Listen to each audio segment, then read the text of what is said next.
Hey everyone, Conrad here. Welcome back to the Wellware Podcast. I'm here with Dan Nelson.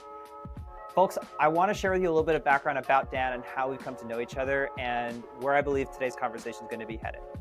Dan and I both come from the Startup Leadership Program world. For those of you that don't know, Startup Leadership Program is effectively a volunteer organization run by founders for founders, and it's completely designed to help folks get into the realm of startups and really understand what they should be expecting. This particular experience for me, like what SLP means to me, is almost everything, because it was effectively my first real foray into understanding and studying startups. It came out after spending an entire year of a master's degree in getting business, in management. And I will tell you, not to the chagrin of my university, that the things you learn about startups are way different than what you could get in any management practice. Granted, anything you learn in any theoretical capacity in startups will, come to haunt you, because the school of hard knocks is a totally different ballgame. But with that being said, one of the topics that I think is so critical in the realm of startup land is finances, and in particular, market economics. I mean, we're really talking about two fundamental things here. One is, can you stay alive financially as a business, that's just getting off the ground, that's running on its own 2 feet, and whether bootstrapped or VC backed, you've got to know those financial gains. At the same time, there's just what the market dictates is going to be your definition of success. And that is a whole other game of economics that you have to understand. What makes Dan amazing is that his professional background is in this realm of being a chief financial officer, of being an accountant, of knowing what it takes to run and build his own startup. So Dan, without further ado, I'd love to introduce you warmly. And I'd just love to start off by asking, what has it been like in your world as a fractional CFO, as a startup owner? I mean, I would love for the audience to know a little bit about the fact that you've had Grow Computer for several years, that you've been consulting with other startups as a CFO, as just a teacher in the grand scheme of things around CFO-based topics for founders. Just let's let the world know a little bit more about you, and then I want to dive into what you're currently up to. Well, first off, thank you so much for the kind intro. It's obviously awesome to keep talking to you and be here on this format. I have such a unique story, but I think the first place to start is definitely something that you said, where I too come from a traditional business background. I studied undergraduate economics. I got a master's degree in accounting, and I went to work for Big Four, and I had a CPA. And then I tried to start a company and went through SLP. And I think what really was awesome to crystallize, at least in my mind, is that there's this traditional world of teaching these concepts, and then there's the real world of like actually figuring out how to execute on these things, especially for small companies. And so, I started a couple companies. Unfortunately, one of them failed because of my fault. I was a sole founder and thought I could do it all, and had a great team, but they weren't there in the foxhole when I needed it, and kind of burnt out. And then had a lot of life happen during COVID with the second one, and that's a whole story. It's good, a lot of good stuff. But throughout all of it, I've kind of had this finance side where I have this traditional finance, economics, accounting background, and I've had an opportunity to help a lot of folks. SLP, it was really awesome that back in 2017, the SLP team said, hey, we need somebody to come in and teach the accounting class to the cohort of entrepreneurs. Hey, Dan, you were a CPA. Well, can you come back and just teach everything that these founders need to know in like an hour for accounting? And, it's kind of a lot there. There's a lot to unpack, and have really since over the last 7 years been trying to work through that and to work with founders and try to help them understand kind of the basics of where the world is going, and how really now, like when you build a company, whatever you're building, there's a lot of standardization and kind of what you need to track. Obviously dollars, but sales, expenses, and there's unbelievable tools. And so what I really kind of do a lot of work with is, whether it's as a consultant or a teacher or just a mentor at startups, where I have a couple other affiliations. I work a lot with Founders Institute. I work with a great organization called the Venture Mentoring Team, and a couple other places that I've spoken to, is how do you give entrepreneurs the tools and enough basic knowledge to be able to do this stuff on their own? Because, to kind of close the point there, the numbers are often the arbiter of what's actually going on. As a founder, as an employee, you think you know a lot about what's going on. but the numbers are there. And if you have a good sense of what your KPIs are and how those KPIs affect your bottom line, you can have really great conversations where the numbers are there to instruct you and help you make better decisions. And as a finance person, oftentimes it's like you have to be the objective person in the room where, hey, what if we do this? What if the business looks like this? Can we figure out what the analysis looks like in this world or that? And that's something that I've been doing a lot of. And so but before you get there, you need to kind of figure out the basics. And I hope that by introducing the basics in a new way or a more easy to adopt way, that more people can learn to start their company, to report their business, and then to ultimately project it out, where a lot of founders end up kind of saying, all right, what are our KPIs? What do we say we're going to be doing? And how do we project the future and try to call our shot and then report off of that and make sure that we can track our trajectory to that goal and see how better or worse we are? Because while the numbers tell you what the scoreboard is, it's often the qualitative things that you get out of it that I find are the most important for the business and have the most learning in them. And so, there's a lot there. I think we can kind of go in 100 different directions from here. But, I've just been able to work with a lot of founders and really do enjoy it. So I hope that your audience is able to, if they're starting a company, kind of take advantage of these tools and the opportunities that we have starting a business now in like 2020s and 2024 specifically. Dan, I think it's so incredible that, to your point, accounting by its very own nature is such an important, fundamental, objective system within any business and anyone's efforts to do business. And ironically enough, sure, like there are so many folks that come into the realm of business not having much at all of an accounting background, right? And so sort of the first things you even want to talk to them about when you sort of get into like this conversation around accounting and just like even just bookkeeping, right? Just keeping records of all the transactions and all the different points of interest that are going on, how many sales they've completed within a given time frame, how much were each of those sales worth, attaching those to product lines. You start to get into all these different pieces of information that suddenly someone needs to manage. And one, they need to know they exist. Two, they need to know how they go about it. Like, I love the scoreboard analogy up to the point where it's not just, the scoreboard isn't just suddenly there, and like something's keeping track. Like you actually have to create the scoreboard, understand the scoreboard, figure out how the numbers are supposed to get up there. There's a workflow behind that at first manually, on a spreadsheet somewhere or in a notepad until it becomes something that you use within, a QuickBooks kind of tool or system, or, some other type of application that's out there that may be specific to startups. It all depends on like what you're ultimately sold on, right? Or what, you end up discovering throughout your journey. But that in and of itself seems to be, to your point, not something you can just get into in an hour's time. There's a lot to unpack there. Based on your teachings, where do you start? Like, what's the real fundamental objective basics? And I want to ask, like, financials, yes, like what are the numbers that matter? And then also economics wise, like what do you need to read about the market? I'll start there with kind of the most important thing that I find about accounting. And having studied accounting extensively and unlearning a lot of what I've tried to learn, the most important thing to me is that this is an old science, right? We've been doing the same accounting for hundreds of years, ever since the Venetian monks figured out this kind of way of doing double entry bookkeeping. We've been doing this science. However, what we don't always adopt to is the methodology and the metaphors to teach it. And so, I'm as an elder millennial, I learned how to accounting through the lens of like the late industrial revolution. How many widgets does your factory make? What's your product costing? And it's all important, right? But those businesses, the accounting curriculum I found hasn't adopted to the way that startups can be constructed now. And so what's really great is that in hundreds of years ago, bookkeeping was an actual set of 3 books. There were 3 books that did very specific things by tracking everything that happened and tracking all of the accumulation and then your balance of accounts. And that was really the way it was done. And now the tools like QuickBooks, the tools are so good because the integrations are there that if you set the business up in a lot of ways, the accounting almost can happen by itself. And so that's the one thing, like the tools are so good.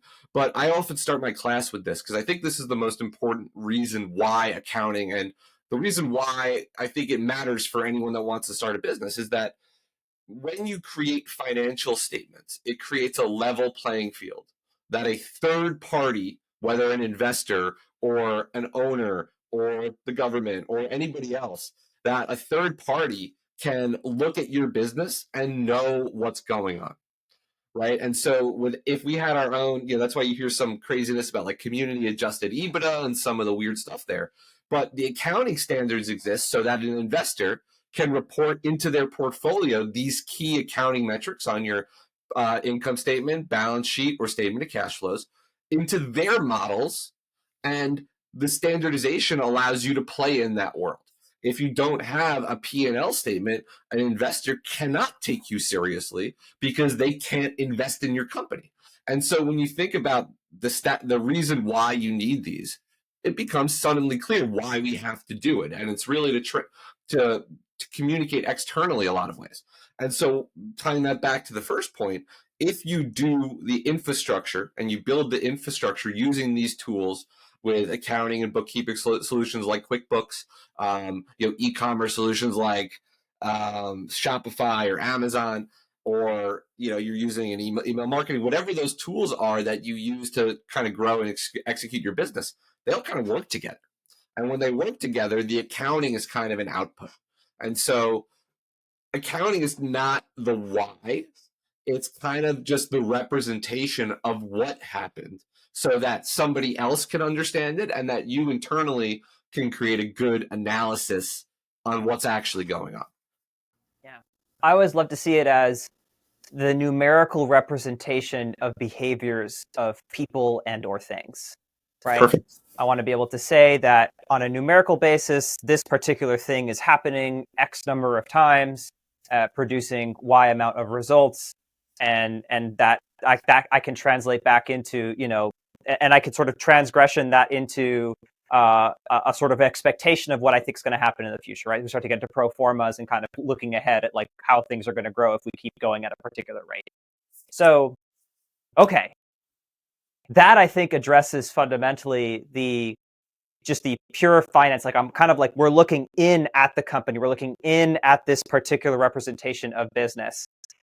Dan, what do you do then as a CFO, as an advisor, to then say, okay, well, here's what we're doing internally.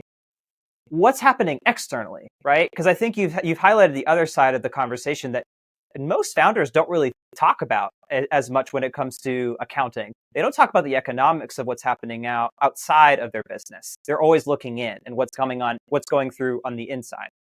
What's your take on that? I think that the macroeconomic environment is clearly important because you have to understand where the cash flows are going at a high level. But oftentimes, I think with founders, I often start from the bottom up. Rather than say, I think I can get 5% of this market, it's more of how do you get one? Then from one, how do you get two? How do you get five? How many can you get a week? How many can you get a month? And then you could scale that because internally you're going to be able to get, the operational metrics of that behavior. And so I think this is kind of to your point where you could look at external stuff all you want, but realistically, it's those internal operational KPIs, the things that you're able to track in your business on a regular basis. Maybe it's conversion rate. Maybe it's number of new impressions. Maybe it's hours of content created. Maybe it's dollars per employee. Maybe it's average order value. Whatever those metrics are that you're really tracking, no, those are the operational things that we're going to look at. And what I try to do as a CFO is understand the relationship between these operational metrics to the financial metrics, such that we can make smarter investments looking forward, or understand what happened in the past to say this is what's going on in the business. So how can we move our customer acquisition cost by 20% down based on what we've seen on the ad placements? Or how can we better allocate cash flow into a salesperson so that salesperson can go sell, and what's the amount of sales that salesperson needs to have by what time to be treated successful? And so it's really it's often understanding those operational metrics and tying them back into your financials such that I can communicate it to the team. In this, as my CFO, when I wear the CFO hat, I just try to be the objective narrator for the quantitative side of the business. And so it's often my job to understand that. But the best founders I work with inherently understand those relationships, right? And the founders need to know their KPIs, whether or not they could do the actual calculations of it. The best founders often have a gut for, well, the market price of this, and tying it back externally. Here's a trend I believe in the market. So customers are doing this behavior. How can we track this behavior with our go-to-market and acquisition metrics, whether it's a success rate, total pipeline value for SaaS companies, retention rate, organic growth rate, whatever those metrics are. What you're doing is you're testing your hypothesis about this external market through the things that you're doing to create sales for your business.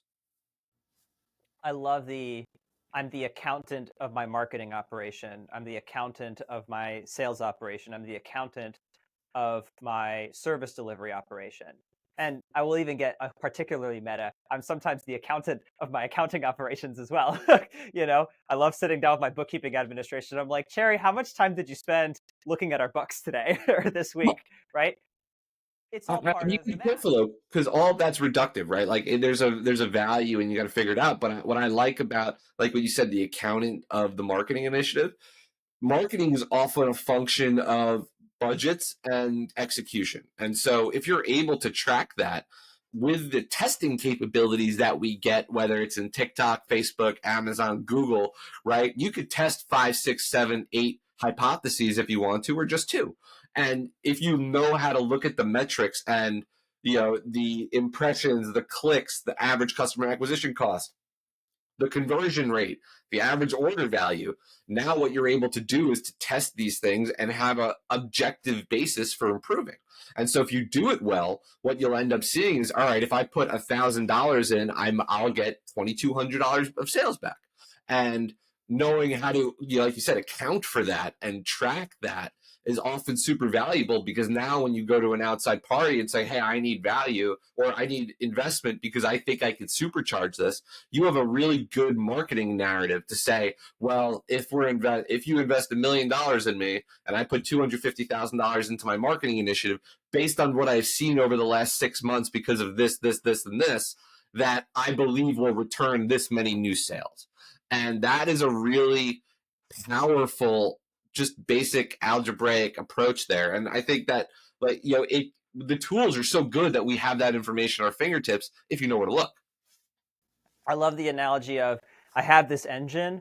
This is how much fuel I've put into this engine, and this is how much energy this engine has produced. Give me more fuel. Right.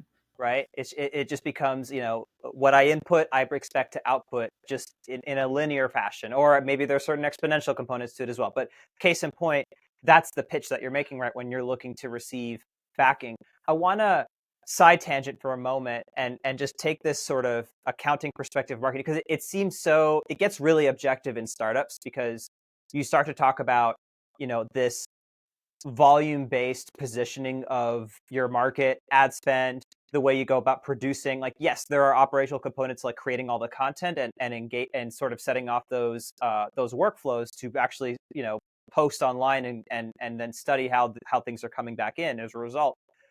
I want to take a side tangent towards the smaller business owner for just a moment, because I feel like they kind of get lost in that sauce, and yet I want to give them the same accounting mindset whenever they spend individual time networking and building relationships and performing effectively smaller one-to-one scale operations of marketing. However, this form of marketing is more through the business of attending networking events, meeting individuals one-on-one through those groups, conducting next steps of those relationships, forming networking campaigns with those small relationships, getting referrals through those warm connections over a long period of time. You can have the same accounting mindset about that entire workflow and behavior. It's just not going to read the same way as a typical go to Facebook, put a couple dollars down on this particular ad experiment. It doesn't feel the same, right? Because they seem like two objective different things. But I think it is the same. especially when you start to put it into an accounting dollars perspective, because you cost time. Individuals have a time cost associated with them, even if that time cost is, you know, the personal account of dollars that you need to bring in at the end of each month just to pay your own bills, including eating, sleeping, and having a roof over your head. Like, that is your marketing budget if you are the marketing, right? Just wanted to share that. Yeah, well, I mean, you're always going to be the company's most expensive employee, right? As the founder, your time should be the most valuable to the company. And so wherever you allocate your time budget, and Conrad, this is something we've talked about with your work, right? Wherever you allocate your time budget, is there an opportunity to build leverage into that process by expanding externally? And, I think that is the conversation that you have to start to look at.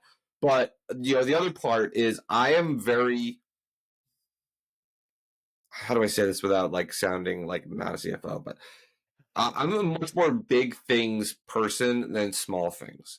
I believe that, if you understand, the Pareto optimization law, where if you could figure out kind of the big things and enough of the big things, that's how you drive your work forward. When you get reductive into the little things, especially as a startup and or as a small business, you start looking internally for every little thing. I feel like it's not as reductive. It's a little reductive because you're missing, it's easier to control. Right. It's easier to control the little things when everything's going crazy. Right. As a startup founder, it's like, oh, I could do these little things and I could be very efficient and make sure I cancel all my subscriptions. Yes, yes, yes. We should be doing that. But you have to figure out what the big things are that move the needle, because there's probably 2 or 3 variables or 2 or 3 things that you do that drive 80% of your success. And how do you figure out how to make a 1% improvement in something that has such a big impact on your revenue is harder than the little things. And so I think that's a really critical point that I find that founders can kind of you get lost in the minutia and you miss the big things that are going on. And so if you could build leverage in, whether it's, a assistant, or, figure out how to optimize your day, if that's the type of person you are, or AI or whatever those tools are, be mindful of where you spend your time so you can build those relationships, but also know what drives your revenue, know what pays your bills, because you are the most important person. And if you're driving yourself crazy, if you break down, like getting back to the car and the engine method, if you break down as the founder, a lot of times the company is not going to be able to go anywhere because you're the one that is responsible for moving it forward. Dan, where can people go to learn more about what you're teaching right now within the realm of, being being your own startup CFO, or just getting the 101 on accounting and economics as a startup owner? Well, I think by the time that this is launched, my curriculum is called Startup Economics 101. I have a master plan that's been a master plan for a long time, but I do have to do it. And the goal is to really just record a lot of these content classes that are, they're interactive. They're very visual. There's no bullet points anywhere on the slides.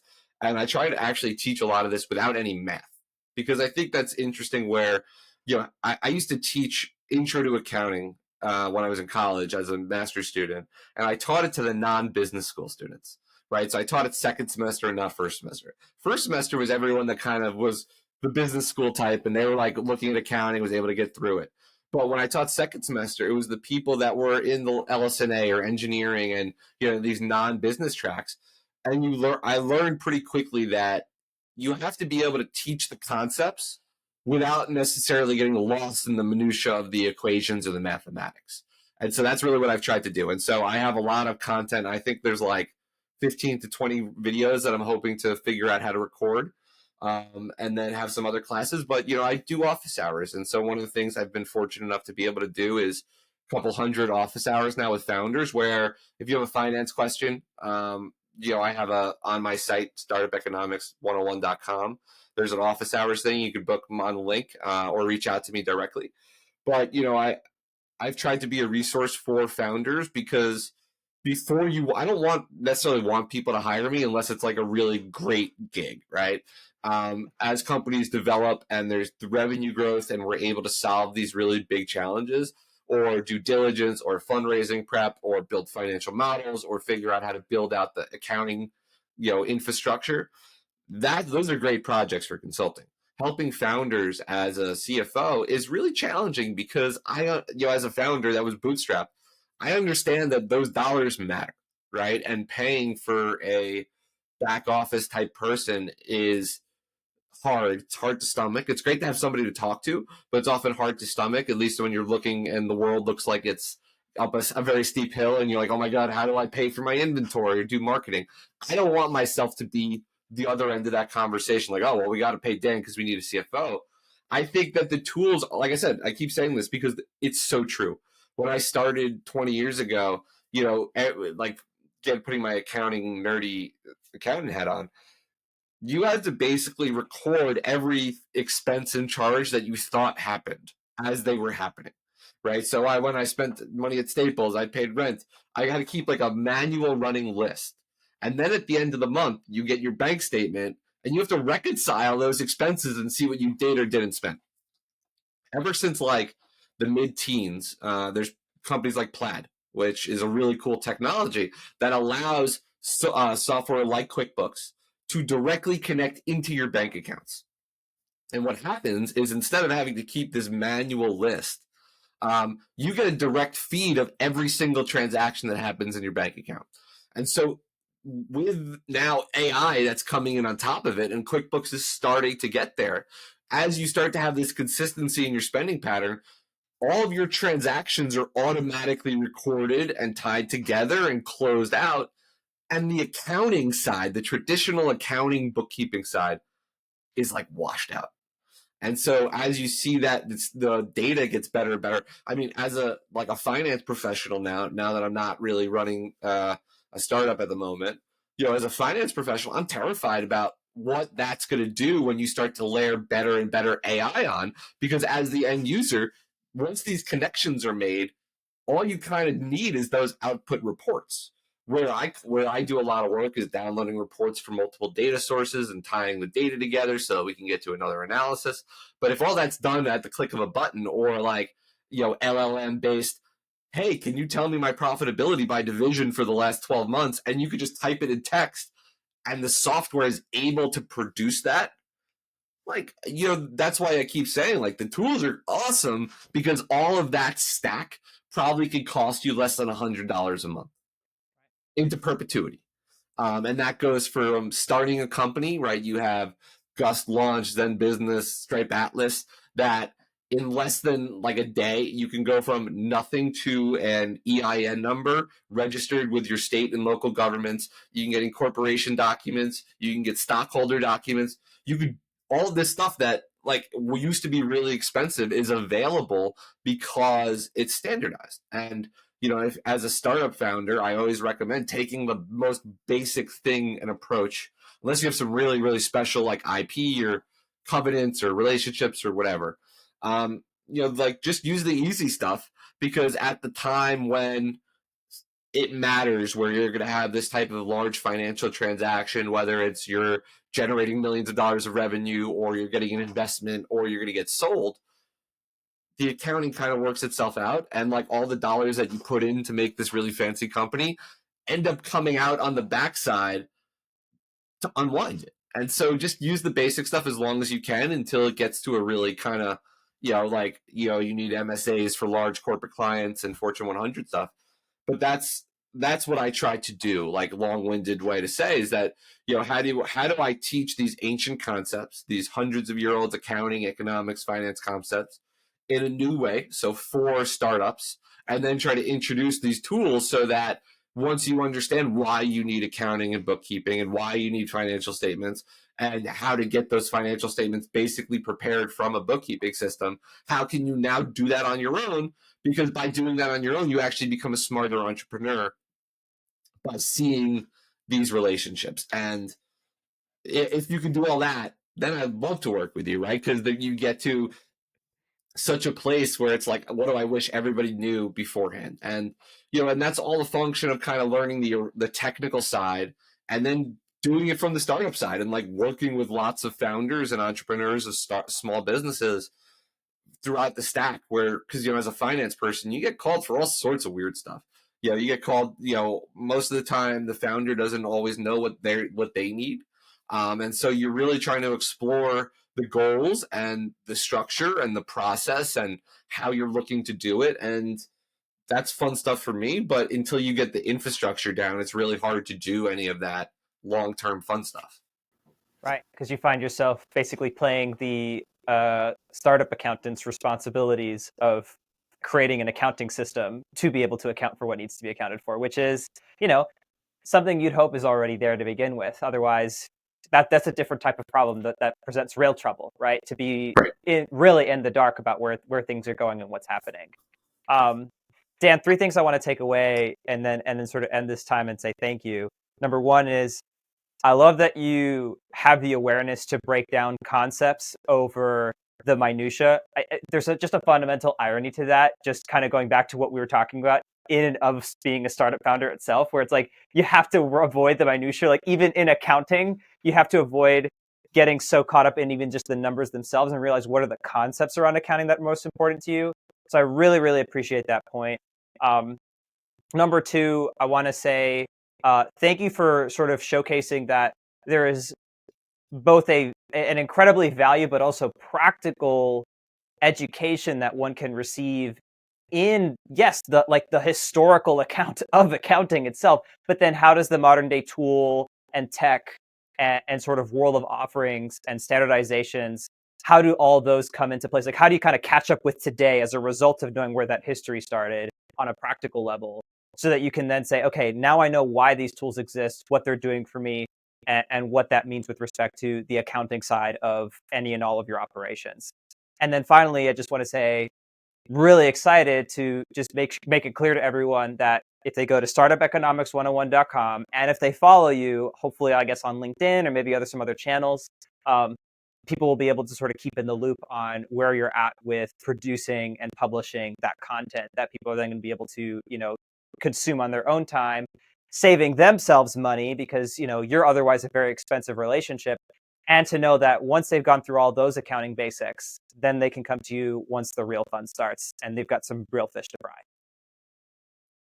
Yeah, absolutely. All of that. I think, it's such a great time to start a business. Over the last 4 years, more people have done it than at any time in human history. And it's because it's easy and available. And so it could be the best ride in the world. It could be, it could drive you crazy. It could affect your relationships and your health.